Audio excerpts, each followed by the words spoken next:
दोस्तों, क्या आप यूपीएससी प्री के इकोनॉमिक क्वेश्चंस को सॉल्व करते समय स्ट्रगल कर रहे हो? दो ऑप्शंस में कंफ्यूज हो के हमेशा रॉन्ग आंसर को मार्क करके आ रहे हो? तो टेंशन मत लीजिए। आज की इस वीडियो में मैं आपको एक ऐसी एलिमिनेशन टेक्निक सिखाऊंगा जो आपको टफेस्ट क्वेश्चंस को भी सॉल्व करने में मदद भी मिलेगी और हर ऑप्शंस को इजीली आइडेंटिफाई करके आप एक अच्छे से मार्क करके अपना एक मार्क्स गेन कर सकते हो। आप इसको अप्लाई कर सकते हो अपने मॉक टेस्ट में और ओपन टेस्ट में भी। बस कुछ शर्तें आपके सामने ये दिख रही है, ठीक है। सबसे पहली शर्तें क्या है कि एक तो अंडरस्टैंडिंग कोर इकोनॉमिक कॉन्सेप्ट आपका थोड़ा बहुत तो बना होना चाहिए कि आपको ये पता रहे कि इन्फ्लेशन क्या होता है, जीडीपी क्या होती है, ओपन मार्केट ऑपरेशन क्या होता है। एलिमिनेशन एक्सट्रीम स्टेटमेंट होते हैं जैसे ऑलवेज हो गया, ओनली हो गया, ये सबको आपको देखते रहना है। Cause effect logical in economics में कुछ कुछ लॉजिकल स्टेटमेंट होती है, आज हम इन क्वेश्चंस के मामले में देखेंगे। हिंदी मीडियम इंग्लिश मीडियम दोनों के लिए रहेगा, आप दोनों तरफ से अच्छे से एनालाइज करके समझ सकते हो। ठीक है दोस्तों। दूसरा है कि एलिमिनेटिंग आउटडेटेड और फैक्चुअली रॉन्ग ऑप्शंस जो होते हैं, जैसे कि कोई बोल देगा कि फ्यूचर में ये हो सकता है, फ्यूचर में इंडिया बहुत ज्यादा ग्रोथ कर जाएगा, ग्रोथ कर सकता है, कर जाएगा, इसी को गारंटी नहीं है। यूजिंग कॉमन सेंस, आज मैं आपको दिखाऊंगा कैसे कॉमन सेंस को लगा के आप इजीली कोई भी क्वेश्चन को आइडेंटिफाई कर सकते हो, उसके आंसर को काफी सटीक तरीके से।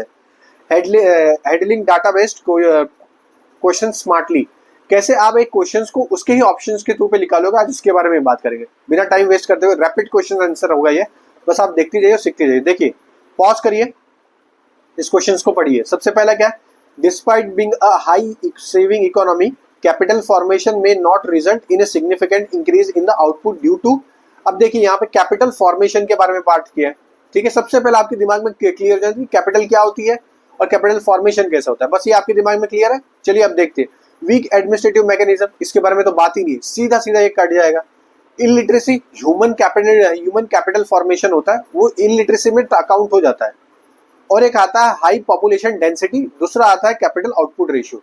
अब आपको अपने लॉजिक से सिर्फ दो ऑप्शन सबसे पहले काट देने, पहला है वीक एडमिनिस्ट्रेटिव मैकेनिज्म, दूसरा है हाई पॉपुलेशन डेंसिटी। ये दोनों का कोई मतलब ही नहीं, ये दोनों क्वेश्चन के साथ मैच ही नहीं कर रहे।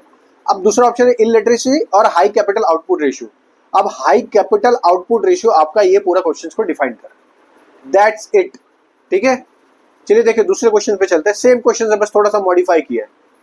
With refers to the sector of India economic consider the following statement. अब देखिए सिर्फ लॉजिक लगाइए।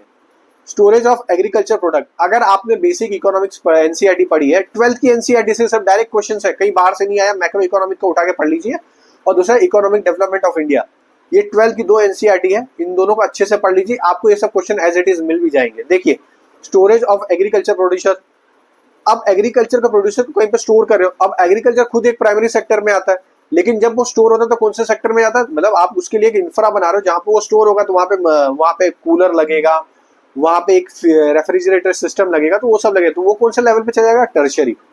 तो पहला ऑप्शन गलत हो गया, सीधा सीधा लॉजिक से। डेयरी फार्म, डेयरी फार्म में सीधा सीधा आप अमूल का एग्जांपल ले सकते हो, किसी का भी ले सकते हो, तो ये क्या हो जाता है, प्राइमरी, तो ये तो सही है। अब मिनरल एक्सप्लोरेशन, ये क्या होता है, मिनरल आपने एक्सप्लोर किया, उसको रिफाइन नहीं किया, सिर्फ एक्सप्लोर किया, तो ये क्या होगा, ये भी प्राइमरी होगा, टर्शियरी नहीं होगा। वेविंग क्लॉथ, अब कॉटन आपने उगाया, वो प्राइमरी था, मगर उस कॉटन से अगर कपड़ा बन रहा तो वो क्या हो जाएगा, टर्शियरी, सॉरी सेकेंडरी हो जाएगा। समझ गए, तो क्या सही है, वेविंग और डेयरी फार्म। तो ओनली टू स्टेटमेंट सही है। सिर्फ आपको अपने बेसिक नॉलेज से कि आपको ये पता चल रहा है कि कॉटन उगता है तो उससे रिफाइंड होके ही कपड़ा बनेगा, दैट्स इट, तो आपको ये पता चल गया। बस इकोनॉमिक में बस आपको ऑप्शन सोचना है, अपने आप आंसर आता है। इसका एग्जांपल और एक है, देखिए, the money multiplier in on economy increase with which one of the following. 2019 का क्वेश्चन है, यूपीएससी का, कोई बाहर का नहीं है। Increase in the cash reserve ratio, increase in the banking habit of the population, increase in the SLR strategic liquidity ratio, increase in the population of the country. अब आप ये पता लगाइए कि सबसे पहला क्या चीज हो रही है। अब इसमें तीन को ऑड आउट कर दीजिए, तो पहला क्या, कैश रिजर्व रेशियो, और एक है अपना इंक्रीज एसएलआर, और ये पॉपुलेशन ऑफ द कंट्री, तो पॉपुलेशन ऑफ द कंट्री पहले ही आउट हो जाएगी। और ये दोनों स्टेटमेंट एक जैसे ही है, ए और सी। अगर किसी को भी पता है सीआरआर और एसएलआर क्या काम करता है, तो उसको ये पता होगा कि ये दोनों लगभग एक जैसे ही है, तो ये दोनों ऑटोमेटिकली कैंसिल हो जाएंगे, क्योंकि ये इंक्रीज नहीं डिक्रीज करना पड़ेगा। तो अब क्या बचा है, increase in banking habit of the population, that's it. बस आपने ये एलिमिनेट किया, ये एलिमिनेट, क्यों, क्योंकि ये दोनों सेम है। और ये चौथा वाला ऑलरेडी एलिमिनेट हो जाएगा क्योंकि increase the population of the country, उससे कोई मैटर नहीं करता जब तक आप बैंकिंग हैबिट नहीं डेवलप कर देते हो। तो इसका एग्जांपल क्या है? जेम ट्रिनिटी, जनधन अकाउंट उसका एग्जांपल है। ये क्वेश्चंस आपके लिए बहुत अच्छा क्वेश्चंस है। सेम इसी के कॉन्सेप्ट पे आप बस अच्छे से ऑप्शन को लगाइए, अपने आप सब कुछ आ जाएगा। कभी भी बैंक में पैसा डाल देना, निकाल लेने से बैंक उस पैसे की वैल्यू नहीं चेंज होती, पैसे की मल्टीप्लायर कैसे चेंज होती है ये आपको समझना पड़ेगा। ठीक है, चलिए अब आगे क्वेश्चन में चलते हैं। With refers to the central digital currency consider the following statement. Already मैंने एक बार बताया है कि जब ऐसे कोई क्वेश्चन आते हैं सेंट्रल बैंक डिजिटल करेंसी, तो उसमें हमेशा अपने फैक्ट्स के ऊपर सबसे ज्यादा ध्यान देना चाहिए। देखिए, it is possible to make a payment in digital currency without using US dollar shift. Obviously ना, डिजिटल करेंसी का काम क्या है कि कोई एक कंट्री दूसरे कंट्री को अगर साथ में पैसा ट्रांसफर कर रही है तो उसके बीच में कोई आ ही नहीं रहा है। जैसे इसका एग्जांपल क्या है, अभी अभी यूपीआई चल रहा है, इंटरनेशनल लेवल पे चल रहा है, इंटरनेशनल यूपीआई एनपीसीआई बनी है बस।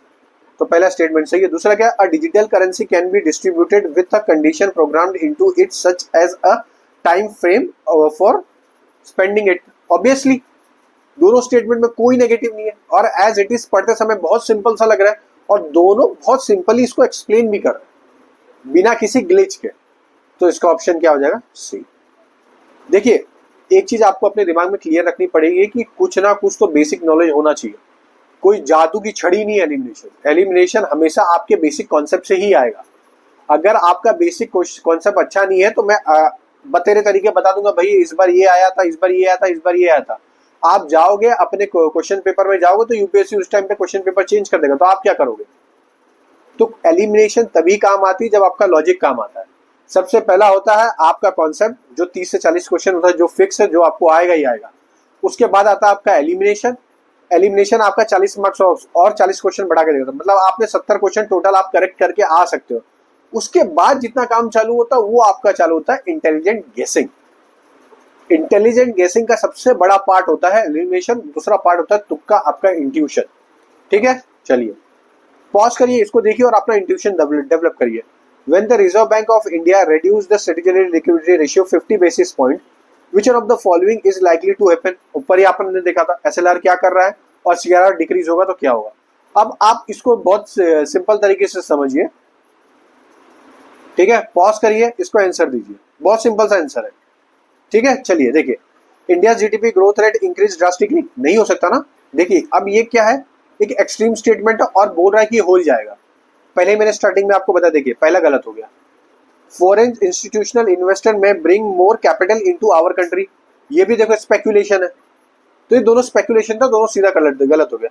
शेड्यूल कमर्शियल बैंक में cut their landing rate, obviously ये हो सकता है क्योंकि सीआरआर एसएलआर कम होता है तो ये एक्सपेक्ट करता है कि आरबीआई की वो कट कर देगा।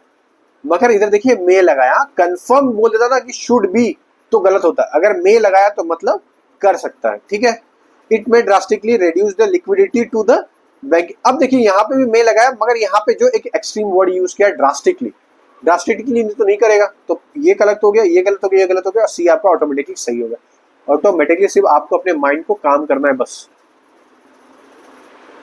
अब देखिए यहाँ पे वही चीज को फिर से थोड़ा एक्सटेंड करके यूपीएससी ने पूछा था। With refers to the Indian economy consider the following statement. देखिए हिंदी मीडियम इंग्लिश मीडियम दोनों के लिए है, बस आपको ध्यान से इन दोनों को पॉज करके करते जाना, तभी मेरे लेक्चर में कोई बेनिफिट भी आप उठा पाओगे।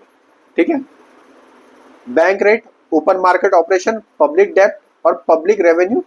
सॉरी यहाँ से which of the abou is the component या components of a monetary policy. अब मॉनेटरी पॉलिसी क्या होती है और फिस्कल पॉलिसी क्या होती है, इसके बारे में मैंने लेक्चर अच्छे से पढ़ा भी दिया। ठीक है, तो मॉनेटरी पॉलिसी सिंपल जो आरबीआई चलाती है, फिस्कल पॉलिसी जो गवर्नमेंट चलाती है। अब इसको पॉज करिए, अब देखिए कि क्या आरबीआई चलाता और सिर्फ आरबीआई ही हैंडल करता है उसको। ठीक है, तो आपको अब क्या लग रहा है इसमें? ऑब्वियसली पहला क्या है, बैंक रेट, दूसरा क्या है, पब्लिक डेब्ट। ओपन मार्केट ऑपरेशन में गवर्नमेंट के बॉन्ड को सेल करता है और बाय करता है।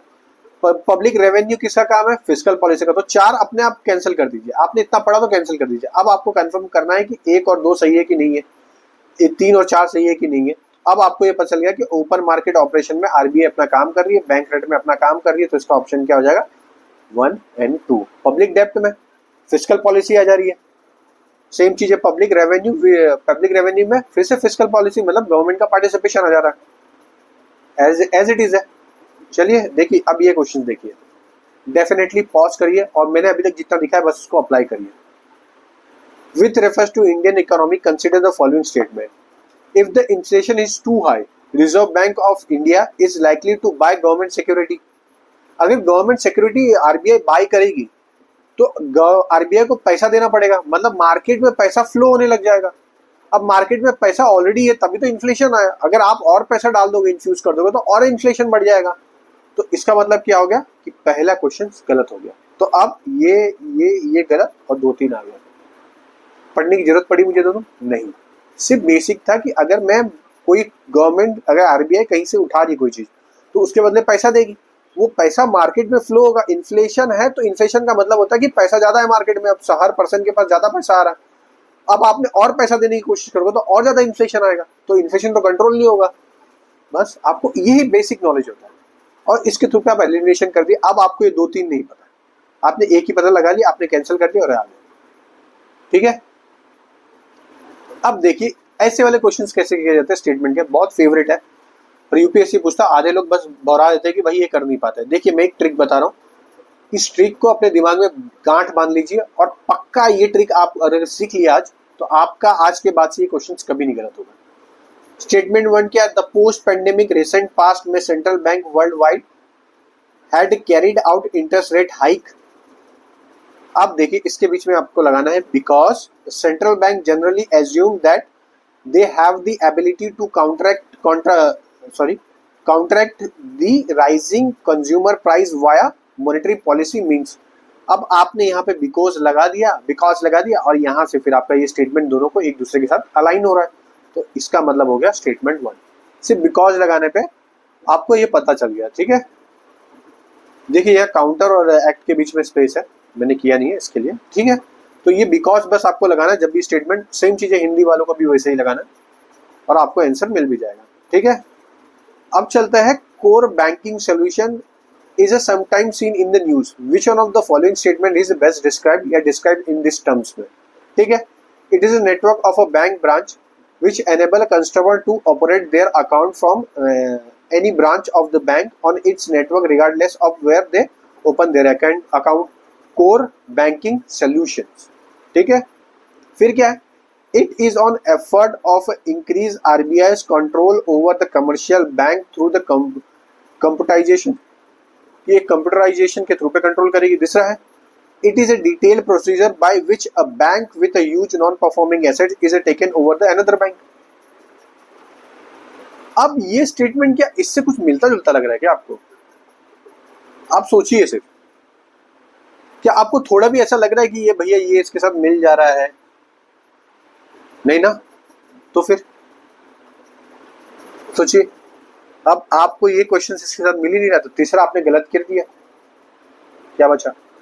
Extreme word. हमेशा लास्ट तक क्वेश्चंस को पढ़िए, अपने आप आंसर आ भी जाएगा. लास्ट तक पढ़ने पे आपका बेनिफिट यही होता है. ठीक है. चलिए दोस्तों अब आगे बढ़ते हैं नेक्स्ट क्वेश्चंस के ऊपर. The establishment of a payment bank is being allowed India to promote financial. ठीक है. क्या फाइनेंशियल, क्या इंक्लूजन कर सकता है? कुछ भी कर सकता है. तो mobile telephone companies and supermarket chain that are owned and controlled by the resident are eligible to be promoter of a payment bank. Payment bank can issue both credit card and debit card. At payment अब देखिए यहाँ पे सिर्फ logic समझिए. Payment bank can not undertaken a lending activity. अगर ये तीसरा है तो दूसरा नहीं हो सकता. क्यों? क्योंकि क्रेडिट कार्ड से तो लोन जाएगा. अगर यहाँ पे लिख दिया है कि लोन अगर देती है तो क्रेडिट नहीं दे सकती, तो मतलब 2 और 3 एक साथ तो नहीं होंगे. तो जहाँ पे 2-3 है उनको कैंसिल कर दीजिए. तो मतलब तीसरा तो सही है, ये कंफर्म हो गया. अब तीसरा कहाँ पे है? बी. ऑटोमेटिकली आपका आंसर आ गया बी. सिर्फ किस लिए कि आपको ये पता चल गया कि बैंक जो पेमेंट बैंक है ये लोन नहीं दे सकती. तो क्रेडिट कार्ड क्या काम करता है? एक लोन देने का प्रोसीजर ही है. तो आपने ऑटोमेटिकली दूसरा काटा, ये काटा, ये काटा, ये काटा, बचा क्या? 1 and 3. देखिए कितना सिंपल था. मैंने सिर्फ स्टेटमेंट से, मैंने ऊपर से कुछ मतलब ही नहीं रखा. मैंने सिर्फ यहाँ के नीचे से इससे मतलब से मैंने कर दिया आपके लिए. ठीक है. नेक्स्ट क्वेश्चन के ऊपर चलते हैं. और इसके बाद की देखिए ये 3 क्वेश्चन मैं आपके लिए छोड़ूंगा. आप इसको सेम एज इट इज मैंने जैसा नॉलेज दिया आप उसको अप्लाई करिए और उसके बाद मुझे बताइए. मैं सिर्फ ये एक बता दूंगा आपको, लॉजिक है बस और कुछ नहीं. What is the important of a term interest coverage ratio? किसी कौन सी ऐसी कवरेज रेशियो जिसका इंटरेस्ट कवरेज कर रहा है. It help in understanding the present risk of a sorry यहाँ पे थोड़ा कैंसिल हो गया, that a bank is going to give a loan to. ठीक है, it help to evaluate emerging risk of a that bank. Sorry दोस्तों, ये question थोड़ा गलत हो गया, मैं इसको बाद में करेक्ट करके आपके लिए भेज दूंगा. लेकिन सेम चीज है, इसमें सिर्फ आपको लॉजिक लगाना, अपने आप आपको हाईली मिल जाएगा. ठीक है, दूसरा चलते हैं. Which one of the following is a bring out the consumer price index number of industrial worker. ध्यान दीजिए यहाँ पे क्या लिखा है, इंडस्ट्रियल वर्कर. क्या RBI, department of economic affair, labour bureau और डीओपीटी. अब यहाँ पे आपको क्या लगता है सबसे ज्यादा इंडस्ट्रियल वर्कर मतलब कौन सा सबसे ज्यादा लेबर के साथ अटैच है? वो है आपका द लेबर ब्यूरो. हो गया, आपका आंसर आ गया, देख लीजिए. अब ये क्वेश्चंस और ये वाले क्वेश्चन आपको करना है और मुझे मार्क करना है नीचे कि इसके क्या आंसर होंगे. ठीक है, और दोस्तों मैं ये चाहता हूं कि आपका एलिमिनेशन टेक्निक डेवलप हो, ना कि तुक्का मारना डेवलप हो. ठीक है, नो डाउट है तुक्का एक टाइम पे डेवलप हो जाएगा, मगर मेरी तरफ से जो कोशिश है आपकी एलिमिनेशन स्ट्रेटेजी को और स्ट्रेंथन करना. हम ऐसे एक एक सब्जेक्ट को लाते रहेंगे, आपके एलिमिनेशन हर सब्जेक्ट में मैं बताऊंगा. इकोनॉमिक में सबसे ज्यादा होता था, तो इकोनॉमिक्स का मैंने सबसे ज्यादा पहले आपको करके दिखा दिया है. अगर आपका ऐसे ही वीडियो बना रहेगा तो मैं एलिमिनेशन पे और अच्छे से स्ट्रेटेजी लाते रहूंगा, जिससे आपका ही मार्क्स बूस्ट होगा. और डेफिनेटली ये वीडियो देखने के बाद आप एज इट इज इसको अप्लाई करके देखिए कोई भी एक टेस्ट में, इकोनॉमिक के स्पेशली, और जाके इसको अप्लाई करके देखिए, आपको जरूर उसमें नंबर 10 से 20 मार्क्स जरूर बढ़ के मिलेगा. इसकी ये मैं गारंटी लेता हूँ. बस आपको जैसा मैंने एलिमिनेशन सिखाया कि ऑप्शन से कैसे निकालना है, कैसे एक्सट्रीम मोड को हटाना है, बस ये करिए. आप विजन आईएएस के दीजिए, इनसाइट के दीजिए, फोरम के दीजिए, किसी के भी दीजिए, बस आप ये अप्लाई करके देखिए. ठीक है दोस्तों, चलिए, जय हिंद दोस्तों.